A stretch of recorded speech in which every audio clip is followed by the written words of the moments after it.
Hello everybody, and welcome to this FMC tutorial that is based off of our full flight tutorial, where we are going to cover all of the bases for the pre-flight procedures for the FMC. We'll not be covering every single page, since there are certain pages we do skip until we have certain things like the final load sheet and our final performance figures. Just keep that in mind that we're not covering every single aspect of that part. That will be in the actual pre-flight when we need it. However, we're going to be covering the initialization of the FMC, as well as the route planning and insertion, as well as editing some performance figures. So without further ado, let's go ahead and get started. So first things first that we need to do when we open up the FMC is to align our IRSs. We select the FMC, and the first page that comes up is indeed our ident. We're going to verify that we are the 777-200 first version, or the ER, with the Pratt & Whitney 4090s, and our nav database should be up to date, which it is now. We can see February 19 to March 19, 2026, and our nav database is the Jefferson 2602 revision 01. So that is checked. Next we go to position init, and this is where we need to set our inertial position. We have a GPS position, which is normally what we use, but we can also insert references and gates in case we need to confirm these positions. So we can do that by inserting Frankfurt, which is where we are at the moment, and we're at gate alpha 23. If it's not in the database, that's always okay. You can always check your charts, which in the chart I'm referencing are the INS coordinates for our parking stands, and since we are at alpha 23, we can confirm north 5002.8, east 00834.1. That's about right. The GPS position is typically the most accurate, but if we wanted to, we could also just edit our GPS position, so we can copy this, edit it, and then we can insert it in our inertial position. Most cases, 9 times out of 10, the airlines say just use the GPS position, copy that, paste it in, which is kind of what we're doing. I just edit it to have it reflect the alpha 23 gate. So next, we can also go to the next pages and check for alignment times, things like that, but the IRSs were already aligning the entire time, the ADRUs, so we can skip that and go to route. This is where we insert our route data. So we're going to simulate this now as if we didn't have data link or anything like that available to us, so we're going to do everything by hand, and then we're going to cover the data link stuff once that is updated. So we're going from Frankfurt over to Newark. Flight number is today United 772, and that is inserted. Next, we're going to insert our departure. So we're going to select departure through the departure and arrival index. We're going to choose the active runway that we're planning to take, which for today's case it's going to be runway 18. And then we can check the ICAO flight plan or the flight plan overview, and we can check our routing here. So our routing is the Oboka 5 Sierra departure. So let's go ahead and look for that. There it is. And then we can go back to route. Go to the next page. We can also see that the runway has filled in. Next page, and from this point on, from Oboka, we will insert our routing as we require, which in this case starts from Zulu 28 Airway, and will go all the way down to Hana. So I'm going to speed this up a little bit, and if there's something to explain, I'll explain it. So airways always go on the left, so Zulu 28 goes to the left, and if there are no connecting airways, in this case there isn't because after D-Beer there's a direct, we just insert D-Beer. So we're going to go D-Beer, and we're going to go Budip, then direct Ravlo. From Ravlo, we're taking the airway Yankee 70 up to Otbed. Again, no airways that are connecting here. So Otbed. Then we go to the next page if we want to continue filling in data. Go direct Apluk, and so on and so forth. Now there is something special going on here. We're taking a North Atlantic track. In this case it's Delta connecting via Pekill and Hoist. and I'll cover that once we get to that point. So here we have an example in the flight plan where we have multiple airways in a row. Now the FMC is smart enough and can calculate the intersection point of multiple airways, which means we don't always have to insert the connecting waypoint of each airway if there are multiple airways that are in sequence. So for example, what I could do is from Quebec 63, I can just insert Quebec 63, and then I should be able to insert Lima 197 immediately after, and what it should do is it should calculate the intersection point between Lima 179er and Quebec 63 and should come out with airing.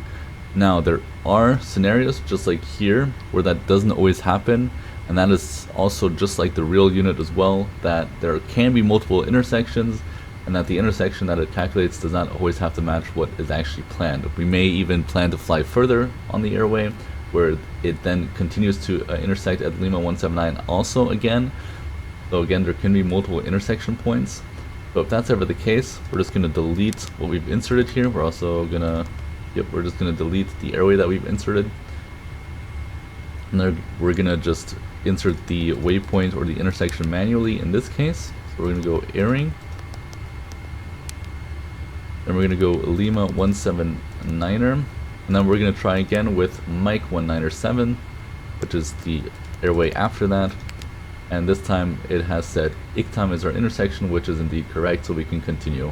That is an example of how you can just insert also airways after one another, and it should properly figure out where the intersection point is.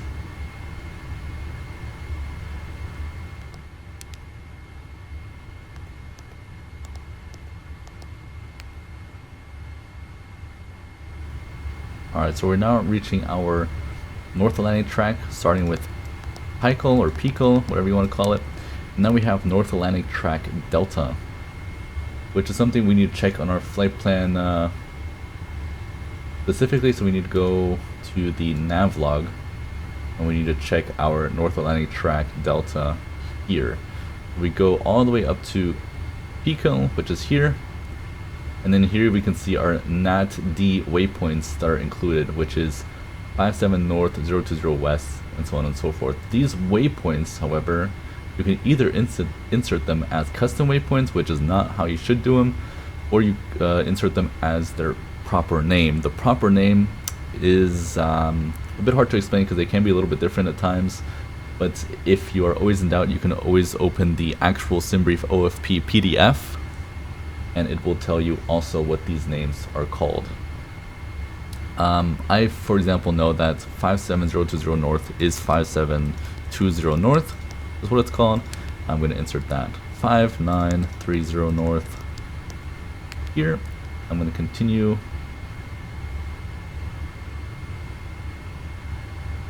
Alright, 5940 north, 5750 north, and then up to hoist is our exit. Wonderful. From there on, I'm happy to go back to the flight plan overview because it's much more, much simpler. And from that point on, we're going to take November 746 Bravo Airway.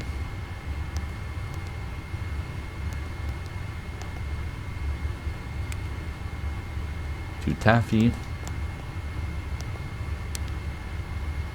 Direct K-John.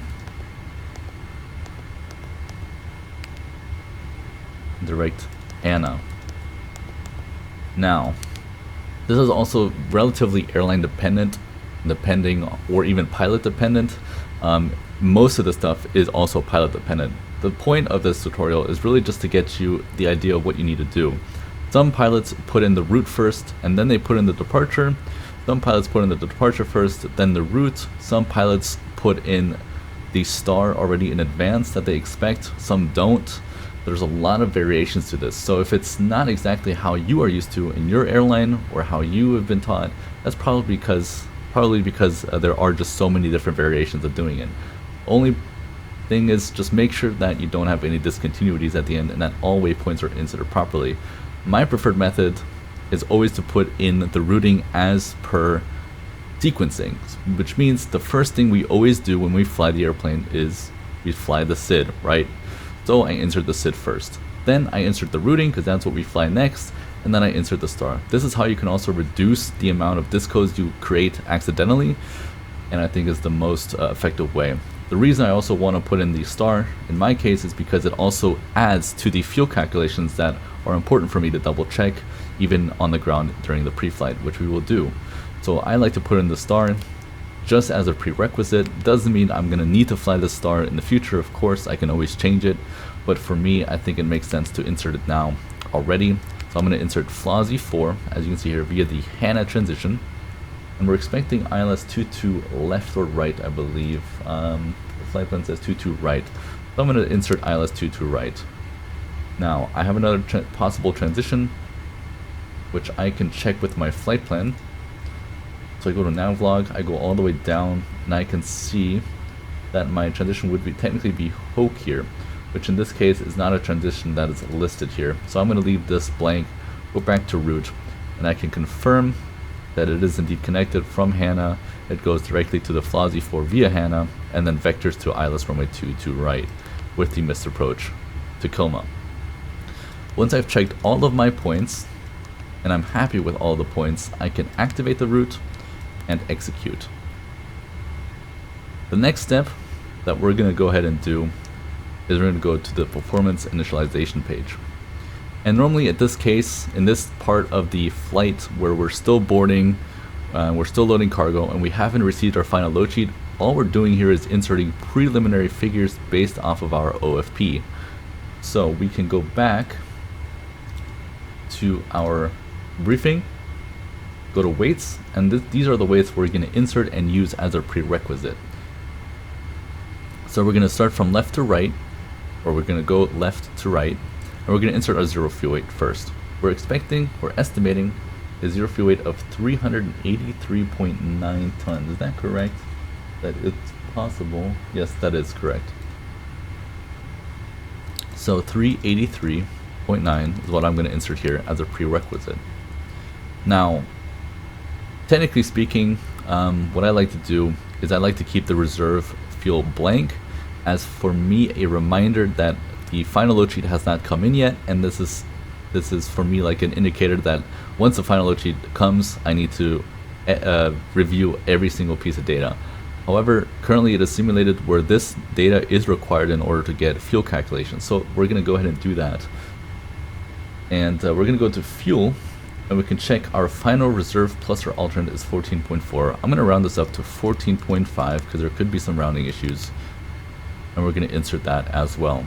Our initial cruise level is going to be flight level 360. So let's go ahead and insert flight level 360.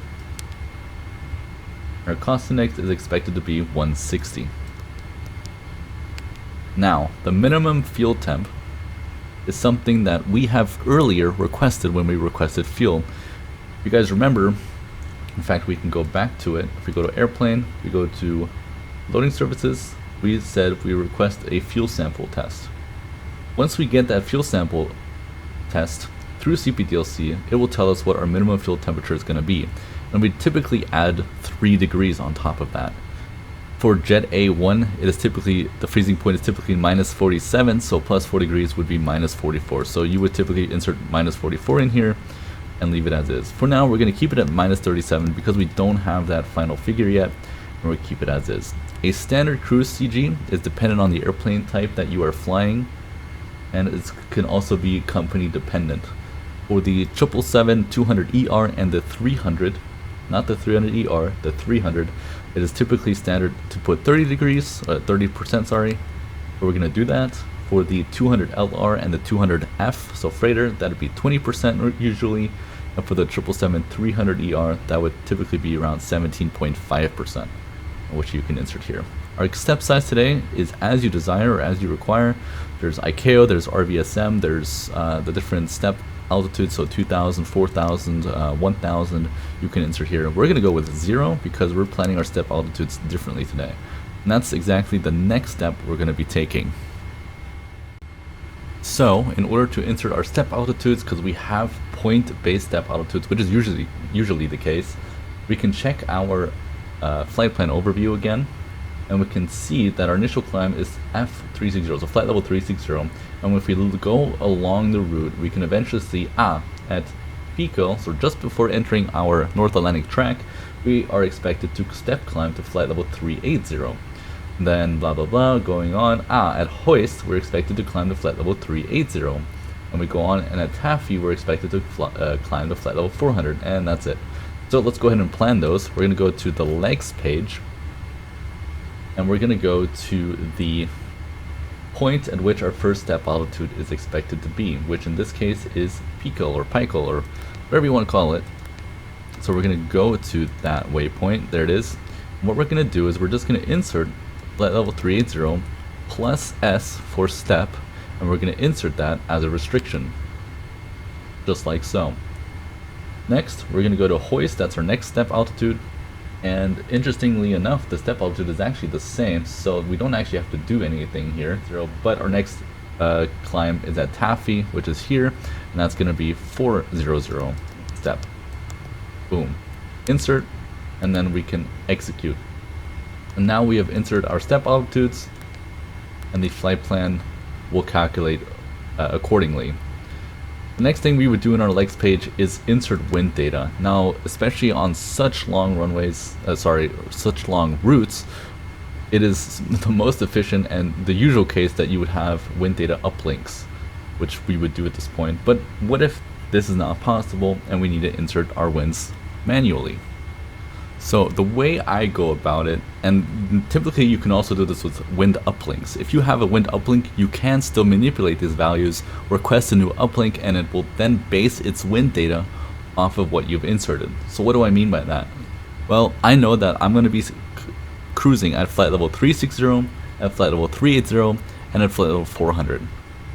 So those are the three values I personally would definitely want in my wind data. So I can open really any page I want in the wind data. We have to go to route data, by the way, in case that was missed. So we're in the legs page, right? We go to route data, and then we can open a wind page. We can go any page, any revision here, and we can see that we are requested to insert an altitude. So like I said, I want to have all my altitudes that I'm planning with today in here. So I can go 360, 380, and 400. I'm going to go ahead and execute that, and these values will be available throughout the entire flight plan. So even if I go to the last page, you can see that they're available here. Now I could also in the real world now insert those altitudes, do a wind request, and it will then insert those winds based off of these altitudes I've inserted. Now if you have an empty space, you can either decide, do I want to put in an altitude below my initial climb in case I can't make it, or something possibly above flight level 400 in case I am able to step even further. I typically go with something higher, so I'm going to go with 420, although it is absolutely not required because we're only going to insert the 3 points here. Now, there are ways you could save time with wind data insertion, but considering that boarding can take its time and you are technically not, or you have a lot of time, spare time to work with, I think you could go through every point and insert all the data necessary if you really wanted to. So for example, the first waypoint I would consider is D-Beer, because we can see there's climb points, there's top of cruise points, and then the first cruise waypoint is D-Beer. So we can go to D-Beer, go to legs page, let's go to route data, and D-Beer is there. So we open that page, we can see we're in the D-Beer wind page, and we can now insert for cruise level, flight level 360, since that's where we're expected to be with D-Beer, these winds. So I'm going to go 238 at 40 and insert them at 360. I don't need to insert anything else here because I'm expected to climb to 360. This is the efficient way of doing it, by the way, just in case. We're going to stick to 360 for only the waypoints that really are at 360. I'm going to insert that, then I can go to the next page, which is our next waypoint, which is Budip, and we can continue the cycle until we have all wind data inserted for flight level 360 that are required for us. You can also see that it interpolates between points, as you can see here. So in small font, you can see it already thinks, well, you've inserted 238 at 40 earlier, so I'm going to assume that it's going to be the same exact case for the entire flight plan. So if, for example, the wind data for the next waypoint isn't that much significantly different, which in this case it isn't, you can skip that point, which I would do in this case. So you can see Budip 238 at 41, that's only 1 knot difference. Honestly, I think that's perfectly within margin. I'm going to skip this point, save my time, and go direct to arrival, which has a 10 knot difference. So I'm going to go 228, and it has a different direction as well, 228 at 51. This is how you can save some time. So I'm going to insert that and execute. Then we're going to go to Bozo, and we can see that to me the winds are not significant enough to really insert that. So I'm going to skip that. Go to Zupel, same thing here. Although 5 knots, okay, we're slowly going down to 10 knots. Actually, that is a big difference. So we're going to go Zupel and we're going to insert this as well. So we're going to go 235 at 40. What is it? 45. Insert that here and execute. And we'll continue this all the way down until we reach our flight level 380 points, which will happen at Pikel. So I'm just going to review this. I'm going to speed up until we reach Pikel.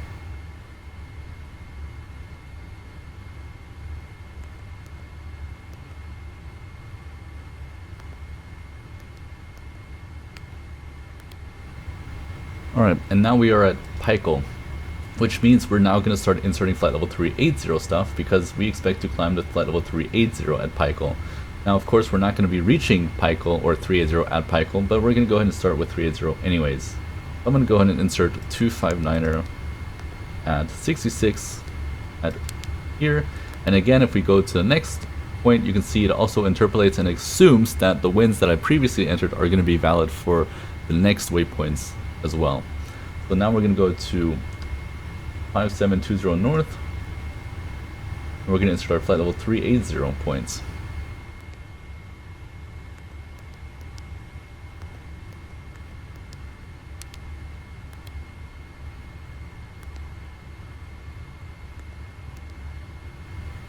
And now we're at the flight level 400 at Kjon.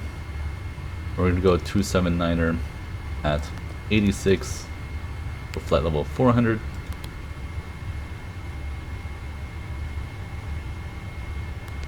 And so on and so forth. And I'm pretty happy with all the wind data that I've inserted.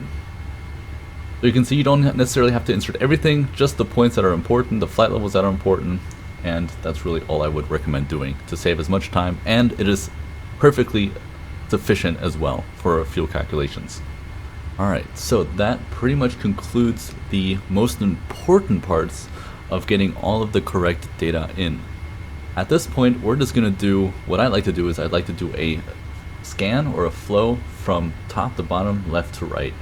And I like to cover all the bases that I need to.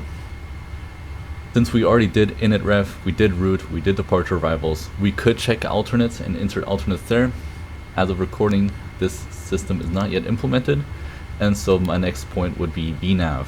Here we check a couple of things. We check that our transition altitude is correct, which it is for Frankfurt. If not, we would change that. If we needed to change our transition, speed transition here, we could do that with this down here. Make sure cruise altitude is set, econ speeds are all checked, and our first waypoint. We'll go to the next page, check the same things. We can see flight level 360, our step is here as well. And we check that our optimum, our max, and our recommended altitudes do match close to what we expect. Just want to verify that our initial cruise level is lower than max and just around the optimum point. Then last page, we check that our data here is also checked, although this is very unimportant at this stage of the flight. Same thing with forecast winds. This is something we'll focus more on in the future, meaning once we reach our top of descent and we start planning for that. So we can skip the descent page, technically speaking. Next, I would go down here, I would go to fix info, and I would insert some data in here. Now this is all very subjective with the fixed information page. The only thing that isn't, which I like to do, is I like to put in a predicted ETA altitude in here. I typically put in my transition altitudes, so 5,000 in here. And then once we reach top of descent, I normally put in my transition altitude for my arrival airport as well. This is currently not implemented, so what I would have done is I would have put in 5,000 because that's our transition altitude here in Frankfurt. I would have put it in here. And then what it does is it calculates a pseudo waypoint on your navigation display. It's going to be a green dot, and it will tell you right there you can expect to reach 5,000 feet. Something I like to do as a reminder. Or you can also use this because you have 4 fixed info pages you can use. So that means you can insert 4 predicted ETA altitudes, technically speaking. This is also what is used for when ATC asks you here, when can I expect you to reach this and this altitude? And then you can insert in here, and then you can tell the ATC exactly where you expect to be there.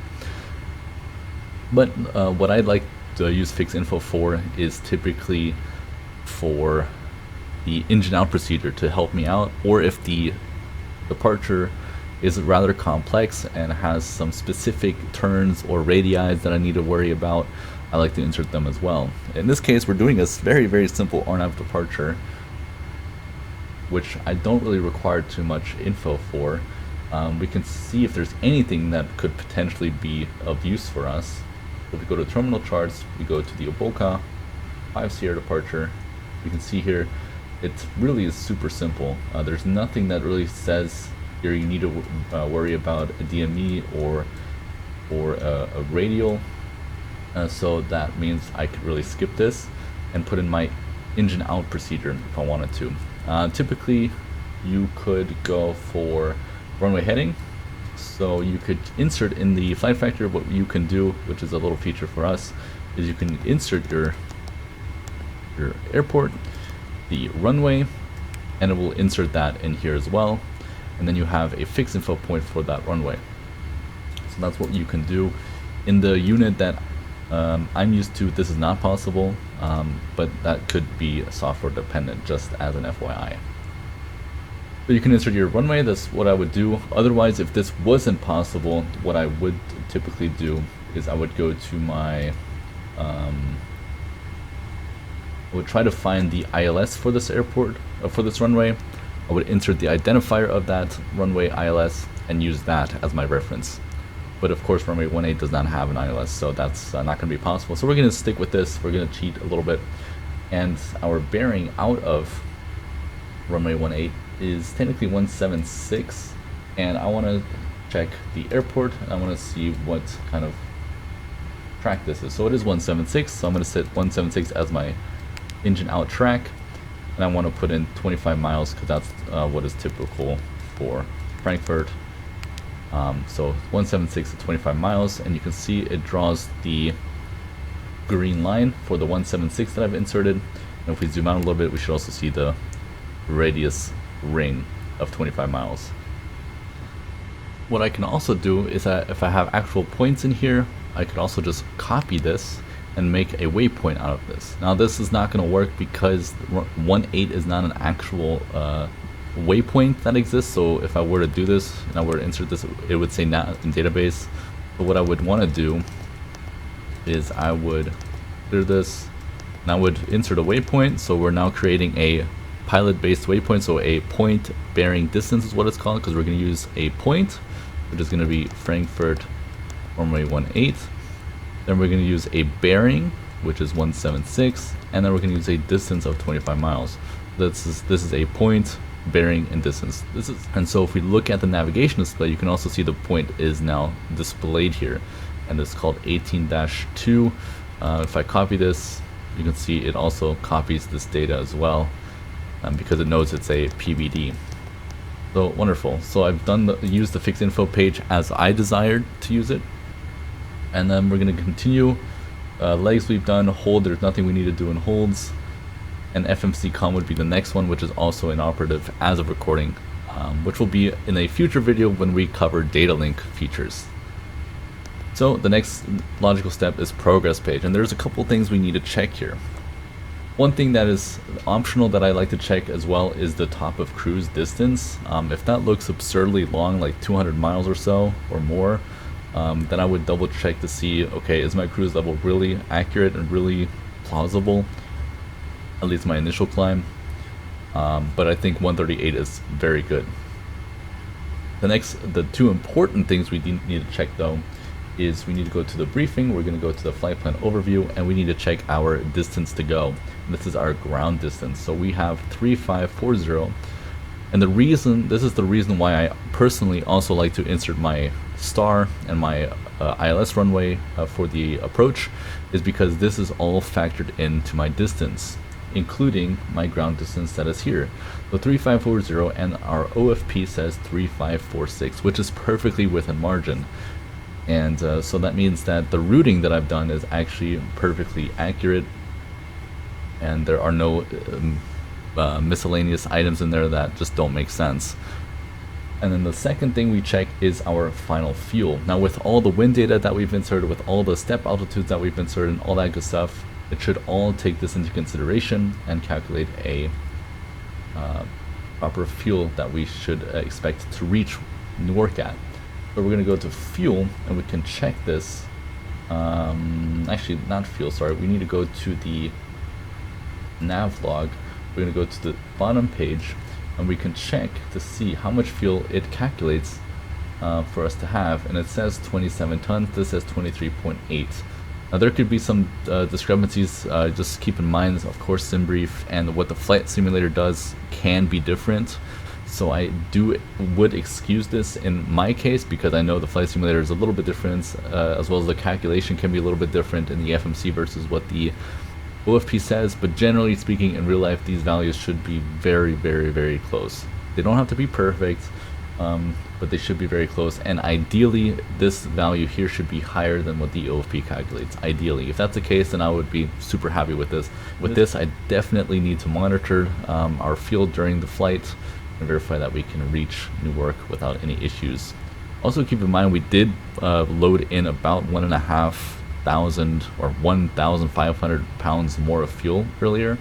But this is even minus 1,500, so we actually would be at 22.3, technically speaking. So that's a pretty big difference. So I'm just going to monitor this.